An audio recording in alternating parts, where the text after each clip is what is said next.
막걸리에 청산가리를 넣어 아내이자 어머니를 숨지게 한 혐의로 수감 중인 아버지 백 씨와 딸 백 씨가 재심 전문 박준영 변호사의 도움을 받아 현재 재심 청구 재판을 진행하고 있다고 합니다. 많은 대한민국 국민들이 이 부녀를 둘러싼 엉터리 수사와 재판에 크게 실망하고 또 분노를 했는데요. 일본에서도 약 60년 전 마을을 발칵 뒤집어 놓은 독살 사건이 있었고 범인도 그리 어렵지 않게 검거할 수 있었습니다. 하지만 꽤 많은 일본 국민들은 아직도 이 사건의 범인이 백씨 부녀처럼 억울하게 누명을 썼다고 생각하고 있다는데요. 여러분은 어떻게 판단하실지 궁금합니다. 주간악당 나바리시 농약 와인 사건 편입니다. 1961년 3월 28일 미에현 나바리시 쿠즈오라는 마을에 사는 주민들은 대낮부터 한껏 들떠 있었습니다. 이날 저녁 7시에는 마을회관에서 1년에 한 번 있는 마을 총회의가 열릴 예정이었는데 말이 회의지 사실상 친목도모회나 마찬가지라 맛있는 음식을 먹으며 즐겁게 놀 생각에 사람들은 다들 신이 난 상태였습니다.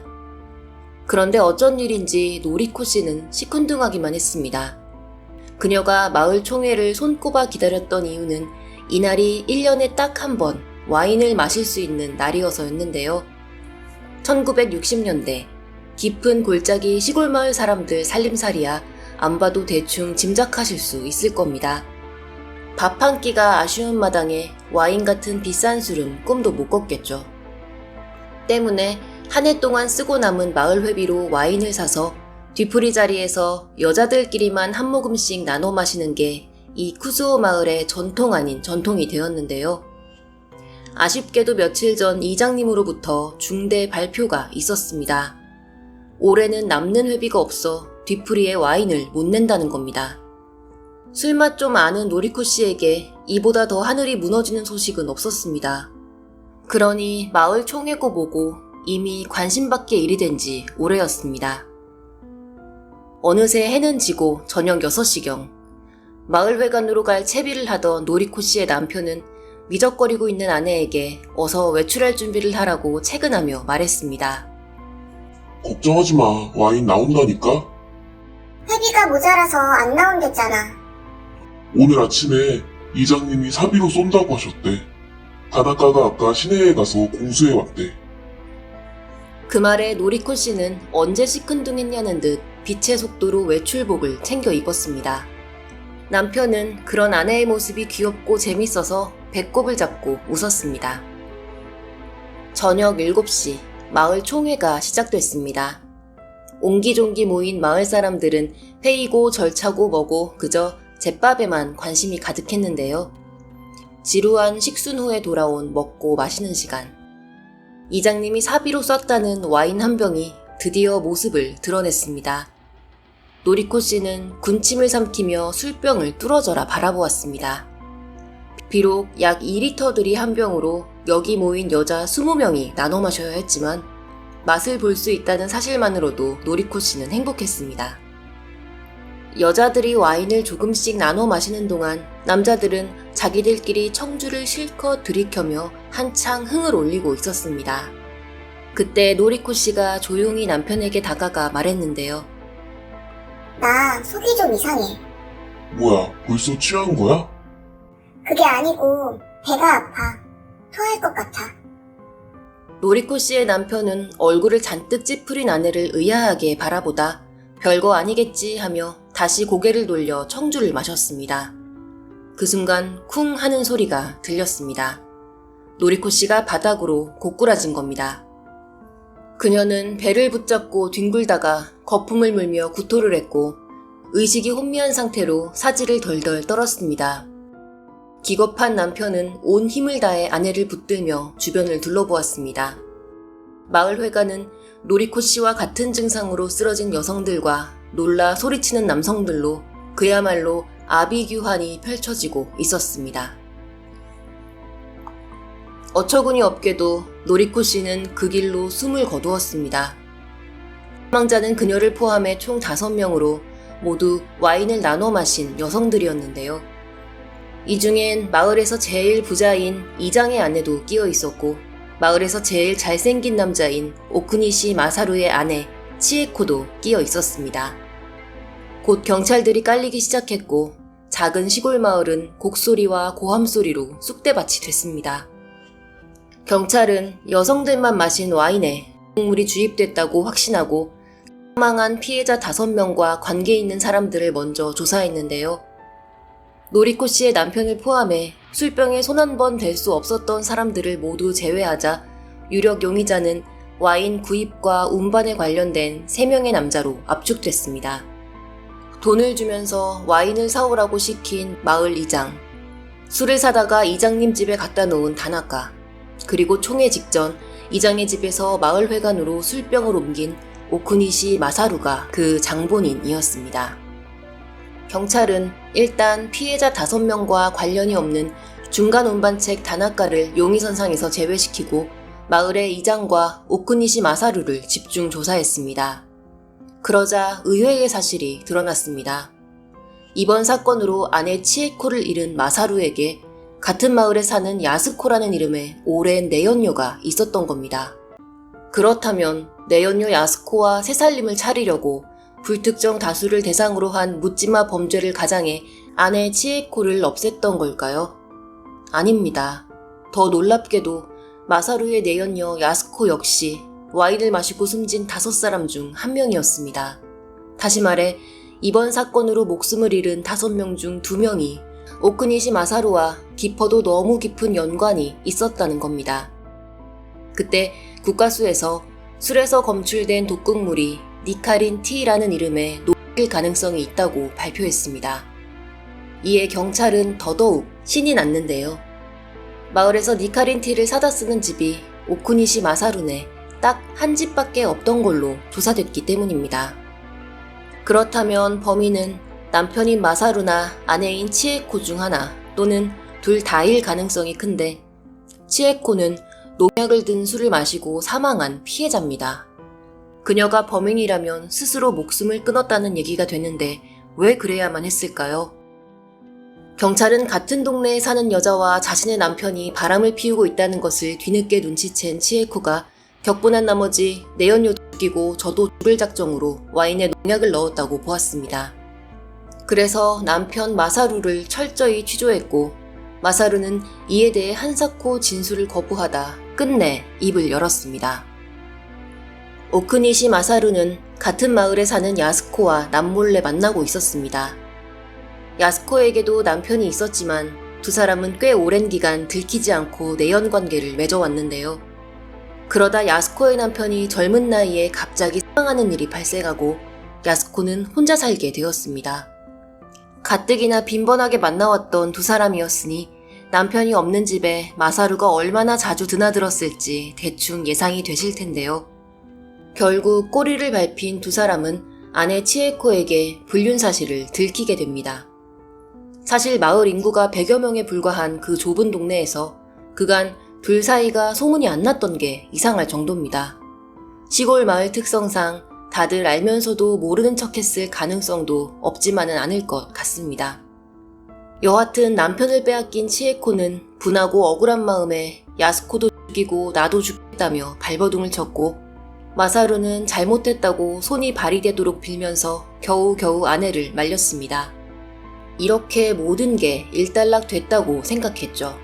그래서 어느 날 늘 선반 한편에 놓여있던 니카린티가 사라진 것을 발견했어도 마사루는 아내가 어디에 썼나 보다 하며 대수롭지 않게 넘어갔습니다. 하지만 사건 당일 마을회관에서 한창 행사가 진행되던 도중 그는 아내가 음식과 술이 차려져 있는 다른 방으로 몰래 들어가 술병에 무언가를 넣고 있는 것을 목격합니다. 당시에야 별일이 아니라 생각하고 지나쳤지만 이 사달이 난 후에야 아내가 무슨 짓을 벌였는지 직감할 수 있었고 그는 그저 입을 다무는 것을 선택할 수밖에 없었다고 털어놓았습니다. 이것이 오쿠니시 마사루가 경찰에 진술한 전말이었습니다. 경찰은 왜 아내의 행동을 멀찍이 쳐다만 보고 있었는지 뭐 하는 거냐고 물어보거나 말리지 않았는지를 마사루에게 따졌지만 그는 고개만 깊이 숙였습니다. 어찌되었든 범인은 경찰의 예상대로 남편의 내연녀를 없애고 본인도 극단적인 선택을 한 치에코일 확률이 높아졌습니다. 이제 이 사건은 피의자 사망에 의한 공소권 없음으로 끝을 맺으면 되는데요. 마을 사람들은 경찰의 이런 결론에 불같이 화를 냈습니다. 치에코가 그런 짓을 할 리가 없다는 겁니다. 그녀는 이 마을에서 평판이 매우 좋았습니다. 착하고 성실하고 현명한 인물로 정평이 나 있었죠. 심지어 치에코의 시아버지, 그러니까 마사루의 아버지까지도 며느리가 그럴 리가 없다면서 방방 뛰었습니다. 며느리가 범인이 아니면 아들이 범인이 될 수도 있는 이 절체절명의 상황에서 말입니다. 곤란해진 경찰은 남편 마사루를 더욱 압박했습니다. 치에코가 범인이라는 확신을 받아야만 했고 살인을 방조한 죄도 물어야 했기 때문입니다. 그런데 사건이 발생한 지 닷새가 지난 4월 2일, 생각지도 못한 일이 발생했습니다. 오쿠니시 마사루가 수사진 앞에서 펑펑 울며 진실을 밝혔던 겁니다. 제가 농약을 넣었습니다. 죄송합니다. 대체 밑도 끝도 없이 이게 무슨 소린지 자리에 있던 사람 모두는 어안이 벙벙해졌습니다. 뜬금없이 범행을 자백한 마사루를 경찰은 황당한 표정으로 취조하기 시작했습니다. 오쿠니시 마사루의 범행 동기는 매우 간단했습니다. 아내 치에코와 내연녀 야스코, 둘 다 한꺼번에 정리하기 위해서였다는데요. 바람 좀 피웠다고 바가지를 긁는 아내도 남편 사망 후 더욱 자신에게 엉겨붙는 애인도 모두 귀찮아져서 욱하는 마음에 충동적으로 포도주에 농약을 넣었다고 말했습니다. 그리고 그의 작전은 너무도 멋지게 성공했습니다.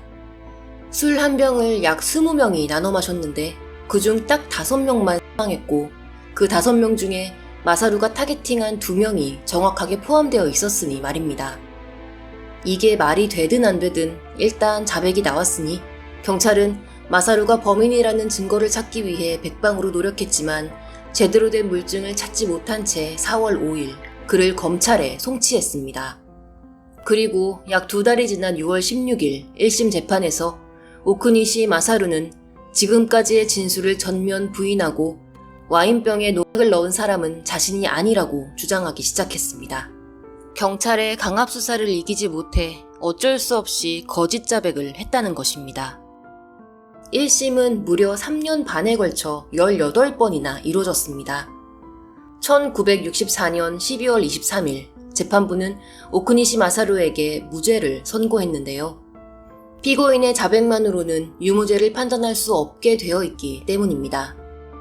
자백은 누군가의 강요나 개인의 사정에 의해 거짓으로 이루어질 가능성이 있기 때문에 검찰은 반드시 이 자백을 뒷받침하는 강력한 증거를 재판부에 제시해야만 합니다.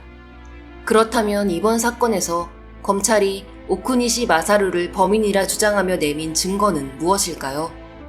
시간을 돌려 사건 당일인 3월 28일로 가보겠습니다. 이날 다나카는 이장의 지시를 받아 저녁 4시경 시내에 있는 술집에서 남자들이 마실 청주 2병과 여자들이 마실 와인 1병을 샀습니다. 길에서 아는 사람을 만나 차를 얻어 탄 그는 저녁 5시경 이장의 집에 도착해 구입한 술을 놓아두었죠. 이때 이장의 집에는 마을 회의를 준비하는 사람들이 수시로 드나들고 있었습니다.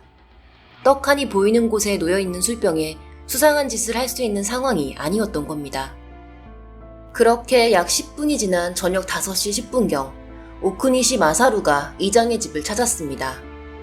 이장과 몇 마디 대화를 나누며 용건을 마친 마사루는 가는 길에 술병을 마을회관으로 옮겨달라는 이장의 부탁에 10분쯤 걸어 5시 20분경 마을회관에 도착해 술병을 내려놓고 집으로 돌아갔습니다. 당시 마을회관에는 행사를 준비하는 사람들로 정신이 없었습니다. 이렇듯 술병은 늘 공개된 장소에 있었습니다. 딱 10분, 마사루가 이장 집에서 마을회관까지 병을 옮길 때를 제외하고 말입니다. 검찰은 병에 무언가를 넣을 수 있는 유일한 사람이 마사루이므로 마사루가 범인일 수밖에 없다고 주장했습니다. 하지만 재판부는 이를 증거로 받아들이지 않았는데요. 사건 관계자들의 증언이 수사 과정에서 뭔가 어색하게 변했다는 것이 확인되었기 때문입니다. 사실 다나카는 첫 진술에서 자신이 와인을 사러 간 시간이 오후 2시쯤이었고 이장의 집에 내려놓은 게 오후 3시쯤이었다고 말했습니다. 그런데 어느 순간부터 이 시간은 4시와 5시로 바뀌어 있었습니다. 술집 사장의 증언 또한 마찬가지였습니다. 그는 처음엔 분명 2시에서 3시쯤에 다나카에게 술을 팔았다고 진술했지만 나중에는 정확한 시간이 기억이 나지 않고 아마 점심 식사와 저녁 식사 사이쯤이었던 것 같다며 애매하게 얼버무렸습니다. 만약 술병이 약 10분 정도만 이장집에 놓여 있었다면 그 잠깐 사이에 농약을 넣기가 어렵다고 할 수 있습니다. 하지만 첫 진술에 따라 술이 이장의 집에 2시간이라는 긴 시간 동안 방치되어 있었다면 집주인인 이장이나 이장의 식구든 아니면 그 집에 방문한 이웃사람이든 누군가 술에 몰래 접근할 수 있었을 가능성을 무시할 수가 없게 됩니다. 그렇다면 마사루가 혼자서 10분간 술병을 옮긴 게 사실이라도 그가 남몰래 술병과 접촉할 수 있는 유일한 사람이라는 검찰 측의 주장은 설득력을 상실합니다. 오히려 수사 당국의 진술 조작을 의심해 볼 수도 있겠죠. 재판부는 이러한 사실을 근거로 오쿠니시 마사루에게 증거 불충분으로 인한 무죄를 선고했고 3년을 넘게 옥살이를 하던 그는 즉시 석방되어 고향으로 돌아갔습니다. 그런데 평생을 살았던 쿠즈오 마을에서 어쩐 일인지 마사루를 반기는 사람은 단 한 명도 없었습니다. 분명 무죄 판결을 받았음에도 마을 주민들은 여전히 그를 범인으로 취급하며 대놓고 따돌리거나 집 앞에서 크게 소리를 지르는 등 집단 괴롭힘을 가했습니다. 마사루는 쿠즈오 마을을 떠날 수밖에 없었고 곧이어 검찰 측의 항소로 2심에 들어가게 되었습니다. 그리고 무려 4년 9개월간 15번의 재판이 또 진행됐습니다. 이 지루한 2심의 결과는 어떻게 나왔을까요? 놀랍게도 오쿠니시 마사루에게 사형이 선고됐습니다. 재판부가 사형을 내린 결정적인 이유는 바로 현장에서 수거한 와인의 병뚜껑이었는데요. 다나카가 구입한 와인에는 코르크막에나 돌려서 따는 방식의 뚜껑이 아닌 맥주처럼 병따개로 따는 왕관 모양 병뚜껑이 씌워져 있었습니다.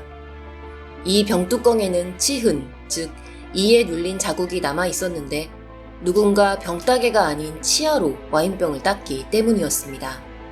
검찰은 병뚜껑에 남은 흔적과 마사루의 치열이 정확히 일치한다고 하면서 이는 곧 마사루가 와인병을 열어 농약을 넣은 뒤 다시 뚜껑을 닫아둔 것을 의미한다고 주장했습니다.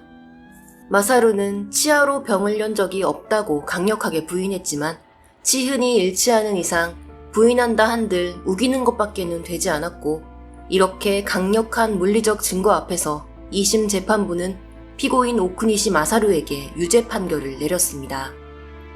순식간에 5명을 살해한 혐의로 사형수 신분이 되어버린 그는 분하고 억울해하며 곧바로 상고를 했지만 대법원은 이를 단칼에 기각해버렸습니다.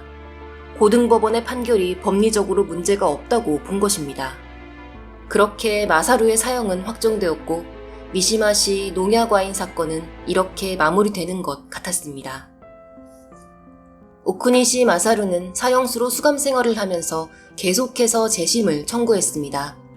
처음엔 누구도 마사루의 편이 되어주지 않았기에 기각이 되면 또 청구하고 또 청구하면서 혼자 외로운 싸움을 이어나갈 수밖에 없었습니다. 이때 바깥에서는 마사루도 모르게 이런저런 움직임이 일어나고 있었습니다. 무죄를 주장하는 사형수에 대해 관심을 갖게 된 여러 사람들과 언론인, 법률가들이 미시마시 농약 와인 사건을 재조명하기 시작한 겁니다. 이들은 수사와 재판 과정에서 여러 가지 허점이 있다는 것을 발견했고 마사루가 누명을 썼다는 결론을 내렸습니다. 그리고 오쿠니시 마사루를 지키는 모임이라는 단체를 결성해 본격적이고 조직적인 재심 청구에 나섰습니다. 법원을 설득하기 위해서는 무엇보다 사건 관계자의 신빙성 있는 증언이 필요했습니다. 단체 회원들은 쿠즈오 마을을 몇 번이고 방문해 그날의 진실을 밝혀달라고 간절히 호소했지만 주민들은 누구도 인터뷰에 응하지 않았고 방문객을 마을에서 쫓아내기에 여념이 없었습니다. 결국 주민의 협조를 포기한 회원들은 과학적 근거를 들어 사건의 수사와 재판이 엉터리였다는 것을 증명하려고 했는데요. 5번째 재심을 청구하면서 지원단체는 병뚜껑의 치흔과 피고인의 치열이 당시 검찰 측의 주장과는 달리 일치하지 않는다는 분석 결과를 제출했습니다. 애당초 1960년대의 과학기술로는 이를 완벽하게 대조할 수도 없었습니다. 대충 비슷해 보이면 같다고 우길 수 있었던 거죠. 하지만 1990년대의 기술은 달랐습니다. 3차원 입체로 치흔과 치열을 복원해 정확한 대조를 할 수 있었던 겁니다. 그 결과 둘은 일치하지 않았고 이는 사형 판결의 결정적인 증거가 깨진 것을 의미하기 때문에 재심은 마땅히 받아들여질 것으로 예상됐습니다. 하지만 어째서인지 법원은 이를 기각했습니다. 분개한 마사루 지킴이 회원들의 전투력은 더욱 상승하고야 말았습니다. 이후 여러 번 재심 청구를 반복하면서 단체는 여러 가지 직접 증거와 정황 증거를 충분히 제시했습니다. 몇 가지를 정리하면 대략 이러합니다. 첫째, 당시 수사에 참여했던 한 경찰관의 노트를 입수한 결과 마사루가 농약을 넣었을 것으로 추정되는 10분 사이에 그가 병을 들고 걸어가는 모습을 본 사람들도 있었고 심지어 그의 뒤에 바짝 붙어서 마을회관까지 같이 갔다고 밝힌 사람도 있었던 게 드러났습니다. 만약 사실이라면 마사루는 남들 몰래 농약을 넣을 틈조차 없었습니다. 그런데도 수사기관에서는 이를 완전히 무시했던 겁니다. 둘째, 와인에 섞인 농약은 니카린 T가 아닐 가능성이 높았습니다.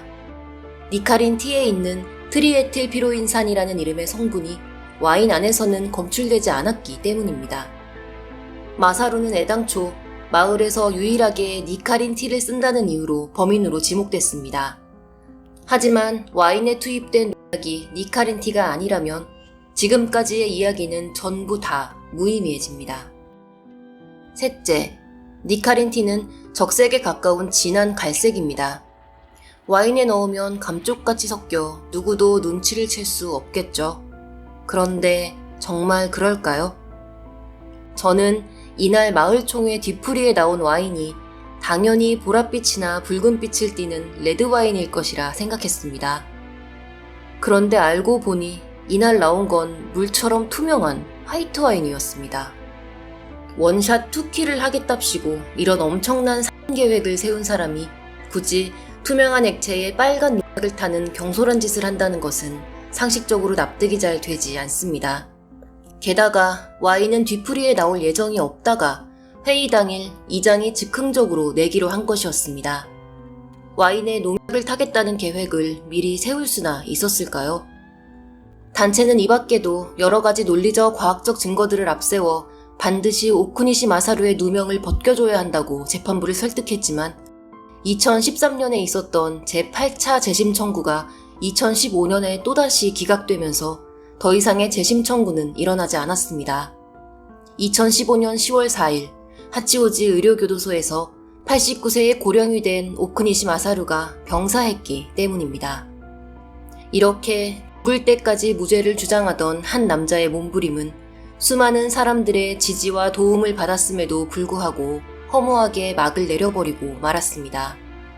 결국 그가 진범인지 아닌지, 만약 범인이 아니라면 진짜 범행을 저지른 사람은 누구인지 우리는 어쩌면 영원히 알 수 없을 것입니다.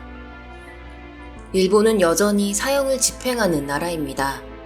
보통 형 확정 후 10년에서 길어도 20년 안팎으로 집행이 된다고 얘기되고 있지만 여러 사람을 해쳤다거나 어린아이를 해치는 등 해도 너무한 흉악범의 경우 예외적으로 2, 3년 만에 빠르게 집행해버리기도 합니다. 그런데 사람을 5명이나 죽이고 와인을 마신 10수명에 대해 미수를 저지른 오쿠니시 마사루는 2심 재판이 끝난 1972년부터만 따져도 무려 40년이 넘게 감옥에서 살다가 노환으로 죽었습니다. 계속 재심을 신청했기 때문에 형 집행을 하지 못했던 것일까요? 그렇지만은 않아 보입니다. 일본에는 재심 신청 도중에 형이 집행된 사형수도 존재하기 때문입니다. 대체 무엇 때문에 일본은 사형수 오쿠니시 마사루를 그렇게 오랫동안이나 살려둔 것일까요? 굳이 8번이나 재심 청구를 기각하면서 40년을 넘게 말입니다. 여러분의 생각이 궁금합니다. 비슷한 생각, 다른 생각, 여러 가지 이야기들이 나올 수 있을 것 같은데요. 댓글로 자유롭게 남겨주시면 감사하겠습니다. 충북 보은에서는 콩나물밥에 간장을 넣어 비벼 먹던 사람들이 일제히 쓰러져 병원에 실려간 적이 있었습니다. 그중 한 명은 끝내 사망하고 말았는데 짠 음식을 좋아해 간장을 제일 많이 넣어 먹었던 사람이었습니다. 간장에 농약이 섞여 있었던 겁니다. 전남 한평에서는 비빔밥을 먹던 노인정 사람들이 한꺼번에 복통을 일으켰다가 마찬가지로 한 명이 사망하는 사건도 있었습니다. 조사 결과 누군가 밥 짓는 물에 농약을 넣었던 것으로 드러났는데요. 이 두 사건은 발생한 지 10년이 넘은 지금까지도 범인을 밝혀내지 못한 채 미제로 떠돌고 있습니다. 인구도 바글바글한 데다 유동인구 투성이인 서울 수도권도 아닌데 작은 동네에서 용의자조차 제대로 특정하지 못하고 있는 겁니다. 이런 걸 보면 좁은 마을 빤한 사람들 사이에서 발생한 범죄가 오히려 전모를 밝히기가 더 어렵다는 게 비단 특정 국가의 사정만은 아니구나 싶습니다. 무엇을 감추고 무엇을 지키려는 것일까요? 돌아가신 분들의 명복을 빕니다. 주간악당을 시청해주신 구독자 여러분, 오늘도 진심으로 고맙습니다.